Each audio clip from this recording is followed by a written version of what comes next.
Nganza kwethu it is Durban Network. Sikupla sikhona se-Albert Park. Niyayazi inkinga enkulu eThekwini yabantu abagcwele umgwaqo, labantu esibabiza ngokuthi ba-homeless, bajwayeleke ngegama lamaphara ke. Sithi asivakashe ke si-Durban Network nathi sizozibonela hayi siyabona abafowethu bakhona kuyaphithizela la. Eziningi into ezikhulunyiwe ngabo, kwathiwa khona indawo abakhela yona eLovu. Kwathiwa khona a special place that is prepared for them blah blah blah, kodwa basasebhizi ke bayantula la emgwaqeni njengoba nimbona omunye wabafowethu. Nganza kwethu simenywe insizwa yakwaNgonyama la, wathi asisondele siye sizolibona nathi siliprofile lolu daba. Ngonyama kuyaphileka mfowethu? Kuyaphileka mfowethu, kuhamba kanjani? Hayi kuyaphileka. Ngiyabonga mfowethu. Usibizile ngani yakwethu uthi asizokubonisa into eyenzakalayo, ithembiso ezingagcini. Akuthini ukuphawula kwakho mfowethu? Ngiqale ngibingelele nabalaleli.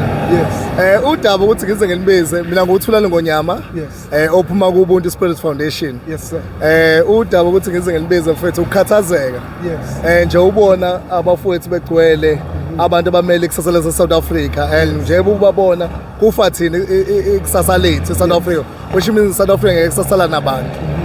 Ngizwile ukuthiwa ukuthi umasipala ufuna ukubathatha awubafake love, but leyo nto into engaqala into ehlelishiwe njalo, ngoba ngiyakhumbula laqala kwakuthiwa bawuswa eMazimtoti. Yes. Akaze kwenzeke lokho, okunye kubaze bakhelwa amakhempu kodwa namanje behleli bekhona. Yes. Udaba lami engihlele ngikhala ngalo, uyabona la eApple Park. Yes. Ila kuhlela khona ama student. Yes. Nje kuhlela ama student every year yohleli yenzeka, ngoba fanele senze show government ukuthi uyavimba ukuthi ama student ayagcina esengene kuland. Yes. Siyazi ukuthi abanye ke bayahlala ngezathu ezithizeke esingeke nathi singena kuzona njengempilo yasemhlabeni. Yes. Kodwa umasipala uthini wona ngalenda ngokuhlela ama student la, ama student amayasuka emakhaya. Yeah. Abanye bakhokhela ogogo befika la umuntu angene kwidakamizwa. Nakhona umunye ongene engathanda uthothi omunye wangeniswa bangani, omunye uthothi wayibhemela insango uyafaka into yakho. Omunye uthola ukuthi bebebhema le kuthiwa incika ngazi noma uyaphuzwa yini yonke lona. But i-issue ilabantu abadayisa lozo zinto, especially nje kushiye kuthiwa lana u-30% abantu bokufika. Yes. Abahleli la abadayiselayo lento mbulala sizo. Ugovernment uyayazi yini leyo nto? Yes. Kunomfowethu othi akasondele eduze kwethu naye akasitshele ngokwenzakala. Insizwa yethu uba igama? Ngudelani Sibongo wangithi. Udelani mfowethu, yakuphi insizwa? Ngosemzini South Coast. Usuke South Coast. Mfowethu umuntu ohlala la day in and day out, ulala la ilona ikhaya lakho leli, injani impilo la? Impilo iyabheda lapha bese akukho right baba, siyahlala ngoba sinenkinga ehlukahlukene la esisuka khona semakhaya ethu yabo, nathi ibehavior yethu ke sibehavior ungalaleli imindeni yethu yabo. Ya inkinga ezahlukahlukene nje bafu yabo, okuningi nami ngeke ngikwazi ukuchaza yabo. Yabo nami ngibhekene nokumelene nami yabo. Kahle mina bafuna ngakutshela kona, mina impilo sengikhathele yona yabo. Ngingafisa futhi ukusizakala mangakhona indlela engenzeka ngayo yabo, ngoba nami kuumuntu ozenzela inkinga ohluphile nasemndenini yabo, umndeni wami ngawulalile yabo. Ngendaba ngingena ngiboshwa ngiphume ejele yabo, kodwa mase ngihambe ngabona ukuthi bafo le mpilo engiphilayo ayikho right yabo. Sengidecidile ukuthi ngibe umuntu ozosondana nabantu abangakwazi ukumsiza uma kungenzeka yabo. Impilo isicelo sami nje bekuyileso. Mhlawumbe ke sibuze mfana kithi mfoka ngithi ukuthi kunosizo ekuhleze kupledgwa kuthiwa lizoqhamuka la njenganalole besilibeka lokuthi bazonitholela indawo la, noma mhlawumbe kubuye kuvele nezinkulumo ezithi khona usizo even medically enilitholayo laba abagulayo, khona abayiswa kuma-rehab, kunama-rehabilitation processes enzakalayo. Ngabe khona yini into oyaziyo wena eke ifike la eyusizo olubuya kuhulumeni? Hayi bafo ngeke ngiqamba amanga nje mfethu, kukhona engeke ngikubone njengomuntu ohlalayo nabo bafethu labo. Abanye abafethu njengabanye njengoba lokubhema kwethu kwahlukahlukene, khona abanye abajovayo, khona abanye abayishisayo njengofoli kanje lento yabo. Abanye basizakala mfethu njenganayo clinic le yafika iclinic ngaleso sikhathi ifike basizakala abanye abafethu ngoba sigula ngendlela ezahlukahlukene yabo. Ne-medication ke abadla amaphilisi khona indawo abakwazi ukuthi bayilande kuyona yabo. Bona bayasiza ngokunye yabo, okunye kuyagcina kushiyo okungenzekanga yabo. Into ekanjalo nje mfethu, ikona mina engakutshela kona lo. Mhlawumbe iclinic lokhuluma ngayo ifika kangaki ngenyanga? Mhlawumbe ifika kanye ngenyanga. ya ifika kanye ngenyanga enqamba manje usuzambele wena kuye kwenye indawo kwele clinic la ebephelela khona basuka khona nalabo basuke bezosiza la. Mhlambe ngokwe-estimation yakho njengoba ningaka la abala eSouth Africa bangakanani abangaphandle bangakanani? La sikhona mfethu kule ndawo sihlala kuyona mhlambe ngathi ku100 u70 wena mfethu sebale South Africa mhlambe u30 ke abangaphandle. Ya mfethu. Ukudla niphanta kanjani, kudliwa kanjani, kulalwa kanjani, awuchaze leso simo?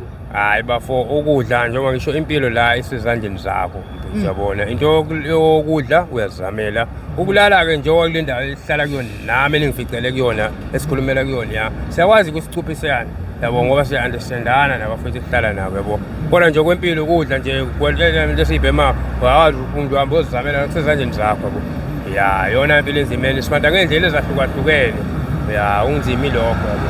Mhlambe umasipala mokuwuthi kufike la uyayathi uzonisiza kanjani kulesimo sokulala emgwaqeni kanje? Hayi angisakuzwile nje bafo ukuthi bethu ayabathi bazosithatha bayositholela indawo ukuthi angazi le ndawo bayisho nje wena mfethu yabo kodwa nakhona ngiyabona ukuthi bazokwenza lo ngoba naku ukuthi mhlambe kusondela uDisemba bo into kanjalo yabo. Kodwa nje the end of the day ayikho into engeke ngibone mhlawumbe abaye basisize ngayo mhlawumbe ngokuthola indawo yabo. Angisho ukuthi ngeke bakwenze yabo. Ya yonke into inesikhathi sayo baba. Mfethu. Kubhlungu kangakanani mfowethu ukuhleze kuyabanda kuyashisa usendaweni nje? Hayi bafuna ukuhlungu ngempela mfethu yabo akumnandi kodwa phela ngoba umuntu mfethu wayidisadela yena impilo yakho yabo angeke usuzumvimbe kodwa bafuna ukukhuluma nje iqiniselo emsulwa hayi akukho umnandi mfethu yabo nami ngiyazisola futhi ngayo le mpilo yabo. Ya mfethu kodwa ke nami ngazenza mina bafo kodwa sengihamba ngami sengiyabona ukuthi cha le mpilo is not right yabo.